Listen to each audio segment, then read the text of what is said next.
नारायण जी मौजूद, यहाँ पर हमारे पीएस साहब अभिषेक नारायण जी मौजूद, यहाँ पर प्रिंसिपल केंद्रीय विद्यालय राजेंद्र सिंह जी मौजूद, यहाँ पर हमारे एपीएस संजय गुजारिया जी मौजूद। इस कार्यक्रम में केंद्रीय विद्यालय संस्था से जुड़े हुए तमाम अधिकारी साथी मौजूद, यहाँ पे तमाम छात्रगण मौजूद, यहाँ पे तमाम अभिभावकगण मौजूद। इस कार्यक्रम में लोक जनशक्ति पार्टी रामविलास के हमारे तमाम वरिष्ठ पदाधिकारी साथी मौजूद, यहाँ पे हमारे गठबंधन के तमाम वरिष्ठ पदाधिकारी साथी मौजूद।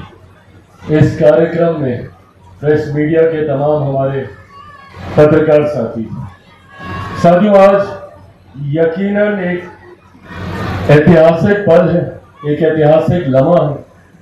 और ऐतिहासिक ये इसलिए है क्योंकि लंबे समय से जो सपना हमने और हमारे पूर्वजों ने, जिसमें मेरे नेता, मेरे पिता आदरणीय रामविलास पासवान जी भी सम्मिलित थे, हम सब ने ये सपना देखा था कि केंद्रीय विद्यालय का एक अपना भवन हो, केंद्रीय विद्यालय की एक अपनी व्यवस्था हो, ताकि केंद्रीय विद्यालय को किसी दूसरे भवन में पढ़ाई का, पठन पाठन का कार्य किसी दूसरे भवन में ना कर उसका अपना एक खूबसूरत आधुनिकीकरण से लैस एक अपना भवन हो।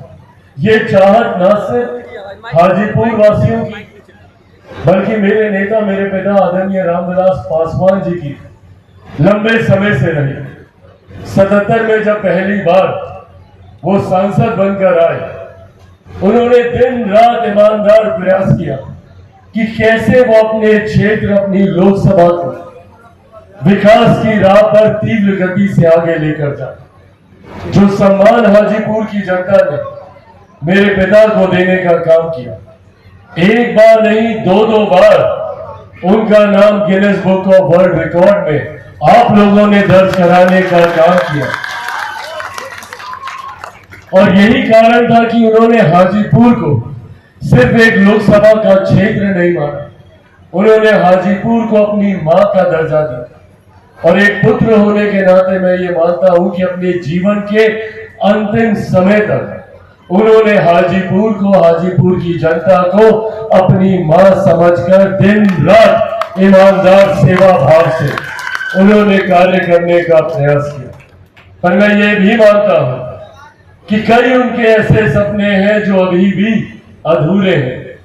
वो हाजीपुर को जिस स्तर पर देखना चाहते थे, विकास के जिस मापदंड पर, ऊंचाइयों पर देखना चाहते थे, संभवतः अभी भी कई ऐसे कार्य जो पूरे नहीं हुए। एक पुत्र होने के नाते ये मेरा उत्तरदायित्व बनता है कि अपने पिता के हर अधूरे सपने को पूरा करूं और उसी उद्देश्य से आगे बढ़ने का कार्य करूं।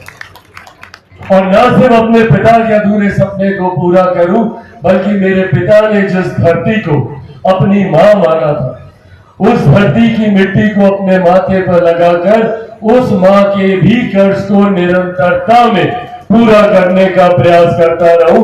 ये जिम्मेदारी भी मेरे कंधों पर है। साथियों, ये विश्वास आज एक बार फिर आपको दिलाकर जाना चाहता हूं। लोकसभा चुनाव प्रचार के दौरान जो बातें मैंने आप लोगों के बीच रखी थी, जो वादे मैंने आप लोगों से किए थे, एक कर हर उस वादे को पूरा करूंगा। एक कर अपने पिता के हर अधूरे सपने को पूरा करूंगा और अपने उस संकल्प को पूरा करूंगा जिस संकल्प से मैं बिहार को देश का सबसे विकसित राज्य देखना चाहता हूं, बिहार को फर्स्ट और बिहारियों को फर्स्ट देखना चाहता हूं। इसको भी मैं पूरा करूंगा। आज इस पल से ये वादा फिर से आप लोगों से दोहराता हूं। साथियों, केंद्रीय विद्यालय 90 के दशक से मेरे पिता प्रयासरत थे कि अब हाजीपुर को एक अपना केंद्रीय विद्यालय में।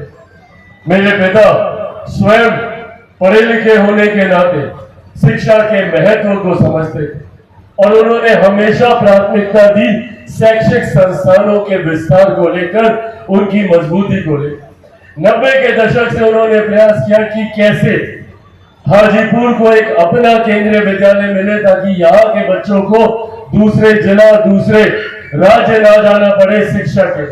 और उनका ये सपना 2000 के दशक में, 2003 में ये सपना उनका पूरा हुआ, जब अटल जी की सरकार में केंद्रीय विद्यालय को स्वीकृति मिली, जब यहाँ पे केंद्रीय विद्यालय को पाठन पढ़ाई का कार्य यहाँ पे सुचारू रूप से शुरू हुआ।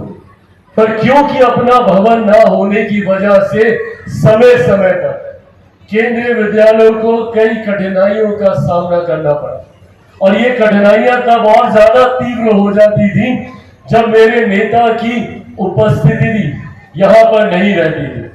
मुझे याद है 2009 का भी वो कालखंड, जब किसी कारणवश मेरे नेता चुनाव नहीं जीत पाए। वो दौर हाजीपुर के लोगों के लिए एक कठिन समय था।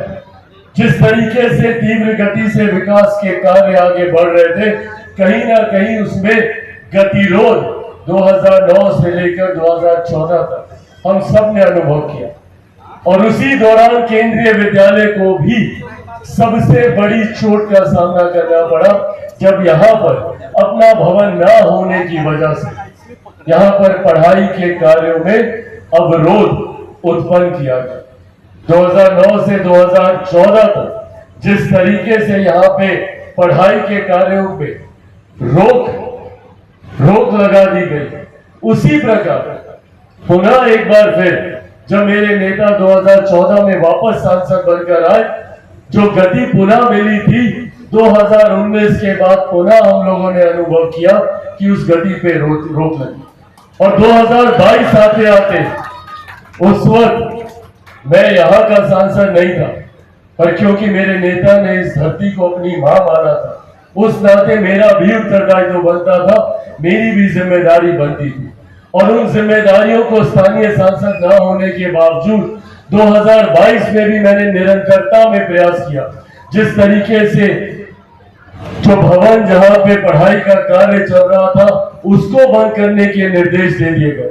मैंने उस वक्त भी प्रयास किया, क्योंकि स्थानीय सांसद की उस वक्त उतनी रुचि नहीं थी इस विषय को लेकर, पर मैंने हर संभव प्रयास किया कि किसी भी तरीके से पढ़ाई का कार्य वैकल्पिक भवन में चले, कहीं चले, पर वो रुकना नहीं चाहिए।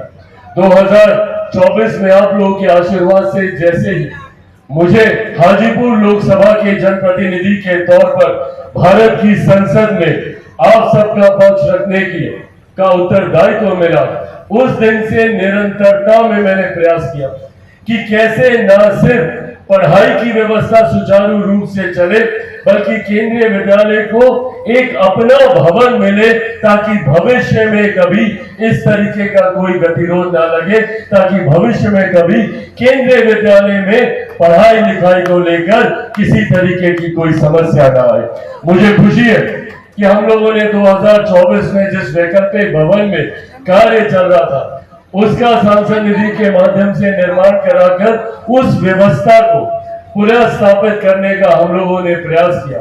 और मैं मेरे प्रधानमंत्री आदरणीय नरेंद्र मोदी जी का हृदय से आभार प्रकट करता हूं। मैं शिक्षा मंत्री, केंद्रीय शिक्षा मंत्री आदरणीय धर्मेंद्र प्रधान जी का हृदय से आभार प्रकट करता हूं कि उन्होंने हाजीपुर की जनता की दशकों पुरानी मांग को सम्मान देते हुए हाजीपुर केंद्रीय विद्यालय को अपना भवन देने का काम किया, जिसके भूमि पूजन के कार्य में आज हम लोग यहाँ पर सम्मिलित हुए।